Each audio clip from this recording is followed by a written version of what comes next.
नमस्कार, माझं नाव स्वरा. मी इयत्ता 7वी शिकते. माझ्या शाळेचे नाव जिल्हा परिषद माध्यमिक शाळा पानकनेरगाव. मी आज तुम्हाला एका पुस्तकाविषयी माहिती सांगणार आहे. त्या पुस्तकाचे नाव आहे चोरीची माया. त्या पुस्तकाचे लेखक आहे बबन खंडाळकर. या पुस्तकामध्ये खूप छान गोष्टी आहे. मी तुम्हाला या पुस्तकामधील मला जे समजलं ते सांगत आहे. या पुस्तकामध्ये एक दामू नावाचा माणूस होता. तो खूपच चांगला व चांगल्या स्वभावाचा होता. तो सर्वांचा लाडका होता. तो सर्वांची मदत करायचा. तो सर्वांना गोष्टी सांगायचा, सर्वांना हसवायचा, असा तो दामू होता. सर्व मुलं त्याला मामा मामा असे म्हणायचे. त्यालाही खूप आनंद व्हायचा. सर्व मुलं त्याने मामा म्हणायचे म्हणून.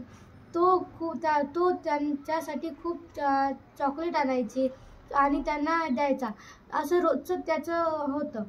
सर्व मुलं त्याला आवडायचे आणि मुलांनाही तो खूप आवडायचा.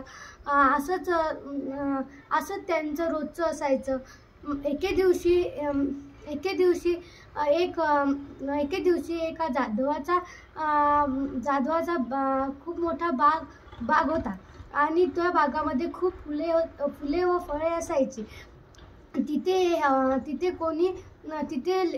फुलं व फळे कोणी चोरू नये त्यासाठी तिथे एक गाढ उभा केला होता. आणि तिथे दामू मामा गेले होते. त्या गाढला वाटलं याने ते फुलं चोरले. ते त्याला चोर चोर म्हणायचा.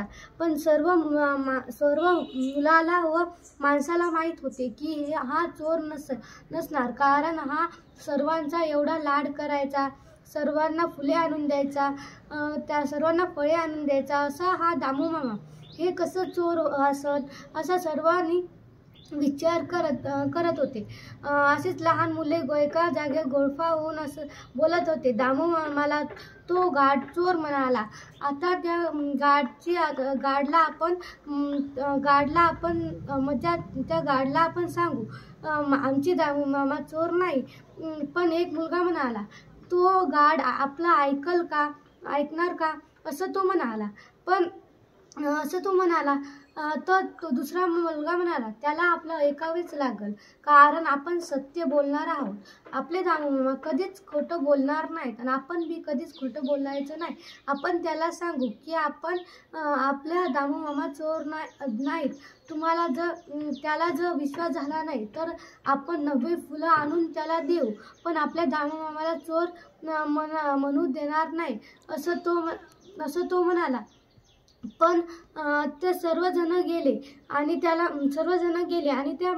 याला म्हणाले, आमचे दामू मामा कधीच चोर असणार नाहीत आणि होणार पण नाहीत.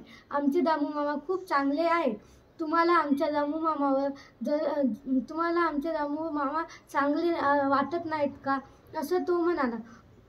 पण नंतर मग तो गाढने त्याचे ऐकले नाही आणि तिकडे जाऊन उभी राहिला.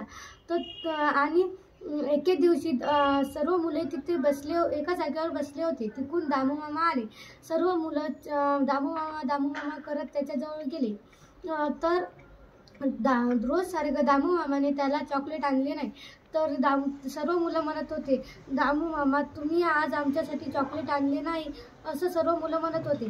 पण दामू मामा म्हणाले, सॉरी, मी तुमच्यासाठी आज चॉकलेट आणू शकलो नाही. आणि सर्व लोकही त्यांना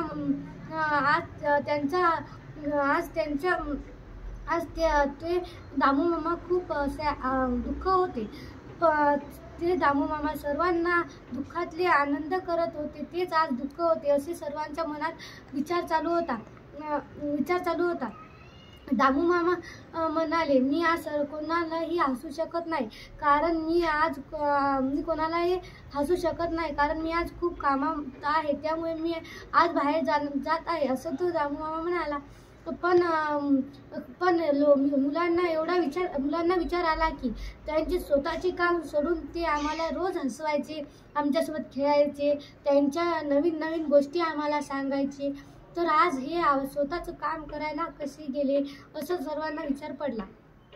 नंतर एक मुलगा म्हणाला, दामू मामाला काम नाही. दामू मामाला त्या दिवशी सर्वजण चोर म्हणले, त्यामुळे दामू मामाला दुःख झालं असेल असं ते म्हणाले. सर्व मुलं त्याच्याजवळ गेली आणि त्यांना हसवायला लागले, पण ते हसतच नव्हते.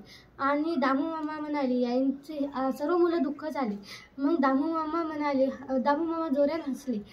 तर मग दामू मामाला हसताना पाहिलं तर सर्व मुलंही हसत होते आणि आजूबाजूचे लोकही त्यांना पाहून हसत होते.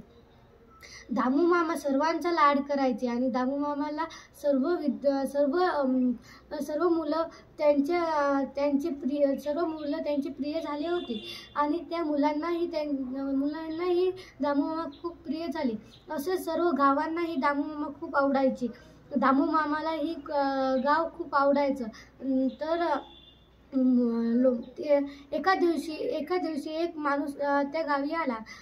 त्यांनी त्या सगळ्याच्या तोंडातून दामू मामाचे नाव ऐकले. तर तो म्हणाला, हे दामू मामा कोण आहे, दामू मामा कोण आहे असं म्हणत तो गेला. तर तिथे एक मुलगा होता. त्या मुलाची एवढी काळजी करत त्या माणसाने पाहिलं.